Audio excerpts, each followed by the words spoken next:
about leukocytes and platelets. In the previous video we have discussed about RBC, तो हम इसमें WBC के बारे में और platelets के बारे में देखने वाले हैं.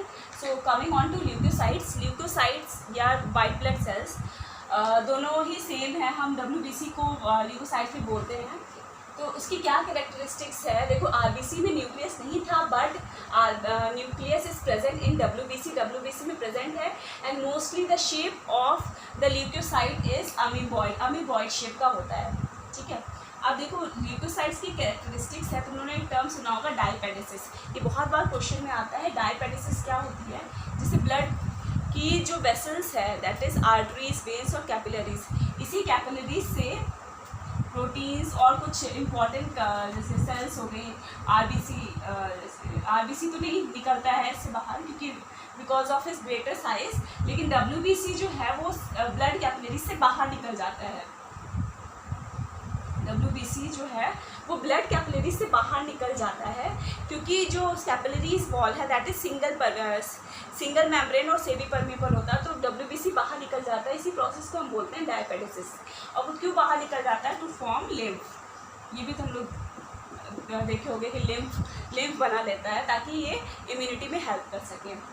तो this is diapedesis. The release of WBC from the blood capillaries wall से डिफ्यूज आउट हो जाता है बाहर. अगर हम नंबर्स की बात करें तो 6000 to 8000 WBCs are present per millimetre cube of the leucocytes. And अगर बॉडी में WBC इंक्रीज हो जा रहा है तो इस प्रोसेस को हम बोलते हैं ल्यूकोसाइटोसिस. और अगर डिक्रीज हो जा रहा है तो we call it as a leucopenia. और ल्यूकेमिया क्या है?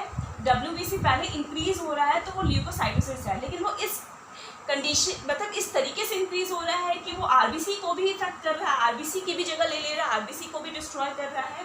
तो this is called as leukaemia. Life span की बात करें, आरबीसी का 120 डेज था, इसका 2 वीक्स है.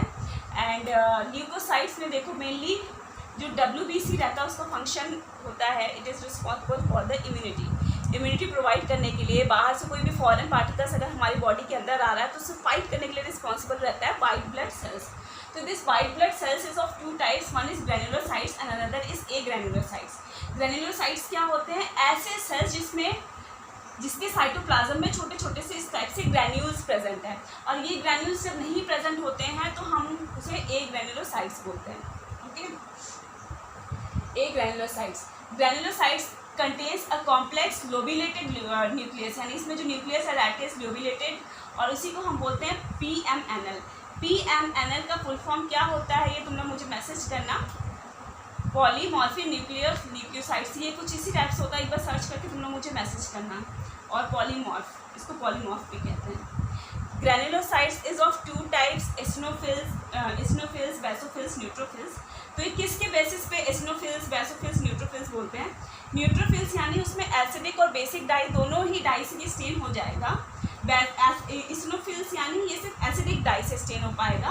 एंड एसिडिक डाई में भी अगर हम बात करें तो कौन सी? इयोसिन एसिडिक डाई से ये स्टेन हो जाएगा. And basophil it stains with the histidine यानी बेसिक डाई से ये स्टेन हो जाता है.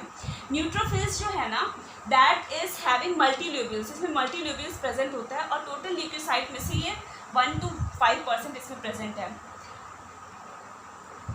It is phagocytic in nature. Phagocytic क्या होता है? तुम लोगों ने देखा भी होगा जैसे अमीबा का स्ट्रक्चर होता है, उसको खा करके कोई भी चीज़ डिस्ट्रॉय कर देना, ये इनगल्फ करके उसको डिस्ट्रॉय कर देना, दैट इज़ फैगोसाइटोसिस. तो अगर कोई भी डेड ऑर्गेनिजम्स है या फॉरेन पार्टिकल्स है तो ये उसको इनगल्फ करके उसको डिग्रेड कर देता है. इसिनोफिल्स is responsible for the immunity, allergy, इसके लिए रिस्पॉन्सिबल रहता है. Basophils is responsible for the hyper reactivity, hyper sensitivity. तो इस टाइप के फंक्शंस तुम लोग देख लेना, इसका ज़रूर ये फंक्शन बहुत ही इंपॉर्टेंट होता है. आई होप ये WBC तुम लोग को क्लियर है. WBC बहुत ही ज़्यादा इंपॉर्टेंट होता है इम्यूनिटी प्रोवाइड करने के लिए. So now coming on to platelets. इसको मैं मिटा दे रही हूँ, तुम लोग चाहे तो स्क्रीनशॉट ले लेना, मैं रख कर दे रही हूँ इसे. Now coming on to platelets को हम एक और टर्म देते थे. क्या दिया था हमने बोला था इसको दे आर थ्रोम्बोसाइट्स है ये. और platelets they are developed from, कहाँ से डेवलप होता है? It is developed from the megakaryocytes से डेवलप होता है. मेगा कैरियोसाइट्स क्या? मतलब बोन मैरो की ऐसी सेल्स जो बहुत बड़ी होती है, जिसका न्यूक्लियस बहुत बड़ा होता है, वहाँ से ये डेवलप होता है। और नंबर्स की अगर हम बात करें तो 1,40,000 से लेकर 3,40,000 पर मिलीमीटर क्यूब एक ब्लड में इतने प्लेटलेट्स पाए जाते हैं। और प्लेटलेट्स का मेन फंक्शन सिर्फ यही है, क्लॉटिंग ऑफ द ब्लड को क्लॉट करना। तो ब्लड को जब क्लॉट करना तो उसका मैकेनिज्म भी हमें देखना है, क्योंकि मैकेनिज्म बहुत बार एग्जाम में पूछा जाता है।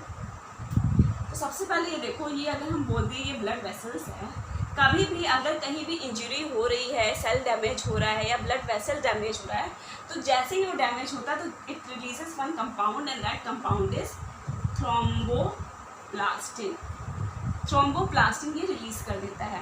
अब ये थ्रोम्बोप्लास्टिन का क्या काम है, जो ब्लड में प्रोथ्रोम्बिन प्रेजेंट है, यानी इनएक्टिवेटेड फॉर्म ऑफ थ्रोम्बिन जो प्रेजेंट है उसको एक्टिवेट कर देगा। Getting the point. First stage क्या हुआ, ब्लड इंज्योर्ड जो ब्लड सेल्स है उससे थ्रोम्बोप्लास्टिन रिलीज हुआ। This thromboplastin is converting prothrombin into thrombin. Prothrombin को कन्वर्ट कर रहा है थ्रोम्बिन में। नाउ थ्रोम्बिन क्या करेगा, thrombin will convert fibrinogen into fibrin, जो इनएक्टिवेटेड फाइब्रिन प्रोटीन था उसको भी एक्टिवेट कर देगा। अब ये फाइब्रिन का क्या काम है, ये फाइबर्स प्रोड्यूस करेगा। इस टाइप से ये क्या कर देगा, जाली kind of fibres kind of include कर देता है, जिससे कि ब्लड जो है वो बॉडी से ज़्यादा बाहर मूव ना कर पाए, ब्लड लॉस ना हो पाए। ओके, ब्लड क्लॉटिंग के लिए बहुत इंपॉर्टेंट विटामिन है, विटामिन के। ये कई बार पूछा भी जाता है कि which of the vitamin is responsible for the blood clotting. तो ब्लड क्लॉटिंग के लिए विटामिन के is very very very important. तो आई होप मैकेनिज्म तुम लोग को क्लियर है। फंक्शंस ऑफ ब्लड का क्या फंक्शंस है, ट्रांसपोर्ट करता है, हार्मोन्स ट्रांसपोर्ट करता है, ऑक्सीजन कार्बन डाइऑक्साइड ट्रांसपोर्ट करना, ये ट्रांसपोर्टेशन का ही मेनली है, क्योंकि ये सर्कुलेटरी सिस्टम के लिए रिस्पॉन्सिबल रहता है। बाकी फंक्शंस तुम लोग देख करके मुझे मैसेज करना कितने ज़्यादा टाइप के फंक्शंस तुम लोग को पता होते हैं। ओके, आई होप यहाँ तक का क्लियर है। Till then you study this all topic. In the next video we will discuss about the blood group types के बारे में हम लोग डिस्कस करेंगे। Okay, thank you.